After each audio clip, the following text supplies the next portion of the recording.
प्यारे बच्चों नमस्कार।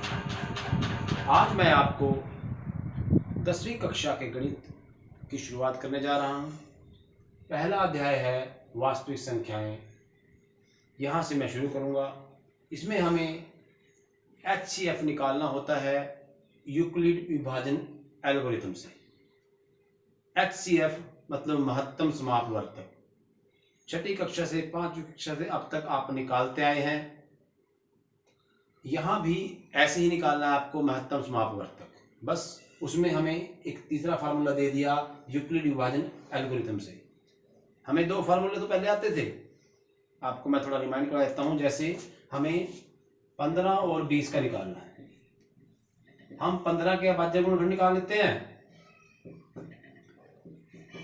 और 20 के निकाल लेते हैं। 3 और 5 तो आए 15 के और 20 के आए 2 गुना 5। ये हमारा जो दोनों में कॉमन होता है समझा होता है हमारा HCF आ जाता है। जो दोनों में कॉमन होता है हमारा HCF आ जाता है। तो ये हमारा महत्तम समापवर्तक होता है 5। एक तो ये तरीका है। एक इसका और तरीका था कि हम भाग विधि द्वारा, ये अभाज्य गुणनखंड द्वारा, ये भाग विधि द्वारा है। 15 एकम 15, क्या शेष बचा 5। जो बच गया उसको इस 15 को आगे ले जाते थे, 5 दिए 15। अगर शेषफल 0 आ गया तो इसका मतलब है कि हमारा HCF क्या आया 5। हमने सवाल को जो अब सवाल करना है वो करना है यूक्लिड विभाजन एल्गोरिथम से। बहुत सिंपल है। वैसे ये प्रश्न 1 नंबर में आता है पेपर के अंदर, इससे ज्यादा नंबर में मैंने नहीं देखा अब तक। जब ये 1 नंबर में आएगा हमें सिर्फ वहां पर ये पूछता भी HCF ज्ञात करो। जरूरी नहीं है कि आप वहां पर यूक्लिड एल्गोरिथम लगाओ, आपको रफ में करके आप जल्दी से आपको उत्तर देना होता है। लेकिन चलिए 2 नंबर में भी आ सकता है, 3 नंबर में आएगा तो उसके लिए हमें निकालना पड़ेगा। उसका मैं आपको आसान तरीका बता देता हूँ। इस प्रश्नावली में वैसे तो 5 प्रश्न है, लेकिन हम 3 या 4 प्रश्न ही उसमें से करेंगे क्योंकि वही एग्जामिनेशन पॉइंट ऑफ व्यू के हैं। और हरियाणा बोर्ड में ये 5 प्रश्न, 3-4 प्रश्न तो इस एक्सरसाइज में है और 2-3 एग्जाम्पल है। अगर आप वो कर लीजिएगा तो ये प्रश्नावली में से कोई भी सवाल आपका मिस नहीं हो सकता। तो मैं प्रश्नावली पे आता हूँ। HCF निकालना हमें यूक्लिड विभाजन विधि के द्वारा। हमारा जो पहला प्रश्न है, पहला प्रश्न मैं यहाँ पर लिख रहा हूँ, HCF ज्ञात करना हमने 135 और 225 का, जो कि पहला सवाल है। 135 और 225 का हमें यूक्लिड विभाजन एल्गोरिथम के माध्यम से ये करना है। इसके लिए सबसे पहले हमें क्या करना पड़ेगा, इसके लिए हमें सबसे पहले भाग विधि द्वारा रफ में इसका महत्तम समापवर्तक निकाल लेना चाहिए हमें। तो हमारा ये बड़ा आसान हो जाता है यूक्लिड विभाजन एल्गोरिथम। उसके लिए बड़ी रकम कौन सी है, 225 है, छोटी रकम 135 है। तो बड़ी रकम को छोटी रकम से हम भाग कर देते हैं। 135 के पहाड़ में 135 कम 135 चला जाएगा, ये यहां से आ जाएगा 0 और ये आ जाएगा 90। इतना आ गया, इतना यहां इसको छोड़ दीजिए। तो बस जो कुछ ये आया है, अच्छा वैसे ये तो आपको पता भी है। अगर हम एक छोटी सी रकम ले लें, इससे पहले ये भी देख लीजिए एग्जाम्पल। अगर हमने यहाँ पर ले ली, आपको समझ में आ जाएगा जब मैं छोटा एग्जाम्पल लूंगा। हमने ले लिया यहाँ पर 24 और जो कर दिया 5 से भाग, तो क्या आएगा 5 चौका 20 और ये आ गया है, शेष आ गया 4। तो ये कैसे आया, हमने क्या किया, 5 चौका 20, 5 गुणा 4 और जमा 4, तो 5 चौका 20 और 4 हमें 24 हमें प्राप्त हो गया।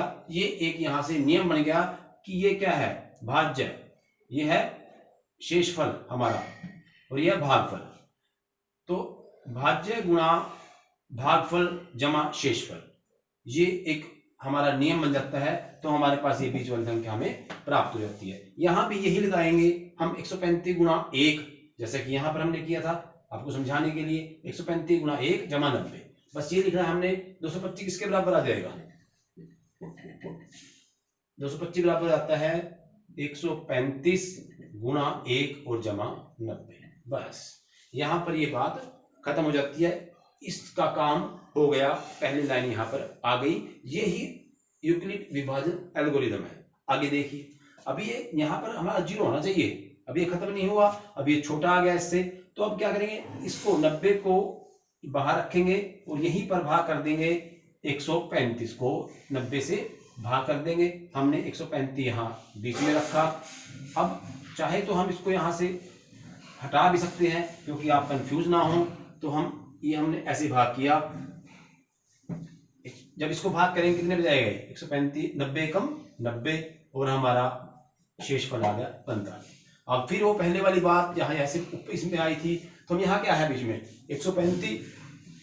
135 बराबर क्या हो जाएगा 90 गुना 1, ये 90 यहाँ गुणा 1 और जमा 45। दूसरी लाइन आ गई। ये लाइन ऐसे ही चलते जाएंगे जब तक हमारे पास यहाँ जीरो ना आए, कोई बात नहीं। अब 45 आ गया, 45 से हमें फिर आगे डिवाइड करना है। 90 को हम ऊपर वाली चीज को मिटा देते हैं ताकि आप कंफ्यूज ना हो। 45 दूनी 90। अब हमारा जीरो आ गया।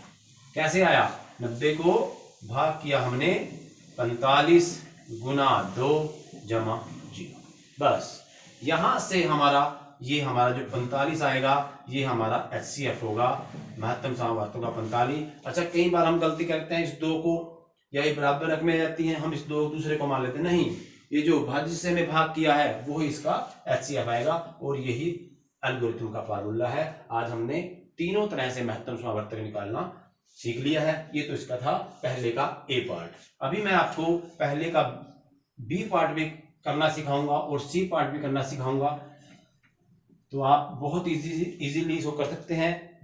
तो अभी देखिए, ये पहले का B पार्ट है, इसमें 196 और 38220 का हमें एल्गोरिथम यूक्लिड विभाजन एल्गोरिथम के द्वारा HCF ज्ञात करना है। तरीका वही है, हमें करना है 38220 और 196, इसको से भाग करना है सिंपली। तो ये 1 पे जाएगा, 196 आ जाएगा, 12 में 6 गए 6, और ये बच जाएगा हमारे पास 8, और ये बच जाएगा 1, और ऊपर से उतार लेंगे 2। उसके बाद ये 9 पे जाएगा। जब ये 9 पे इसको भेजेंगे तो ये क्या आ जाएगा, 196 में 1764 आ जाएगा। और ये यहाँ पर आप अपने आप भी इसको स्वयं भी करके देख सकते हैं, घटा के भी देख सकते हैं। ये क्या, 12 में से 4 गए 8, और ये 9, और ये उसके बाद ये 5 पे जाएगा, और ये 980 हो जाएगा।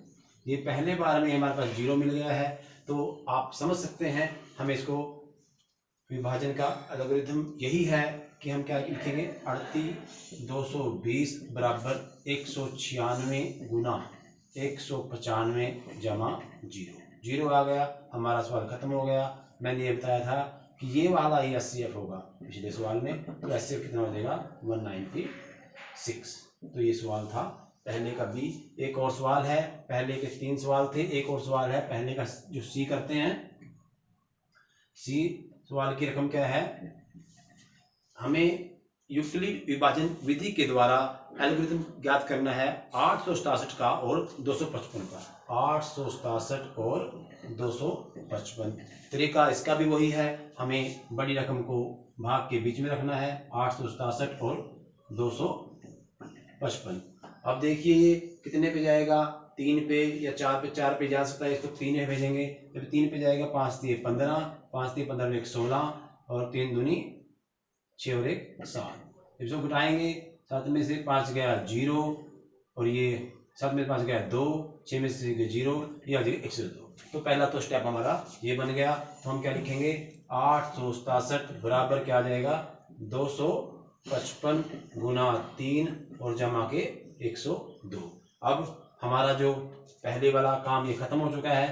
अब हमने क्या करना है, इसको किससे भाग किया था हमने, 255 से। 255 हमने यहाँ रख देना है। अब देखिए ये 2 पे फिर जाएगा, 2 दूनी 4, 0 और 204 आ जाएगा। अब इसको भेजते हैं, 5 में से 4 गया 1, और ये बच गया 51 शेषफल बच गया। तो इसको भी ऐसे लिखते हैं, 255 बराबर क्या आ जाएगा, 102 गुना 2 जमा 51।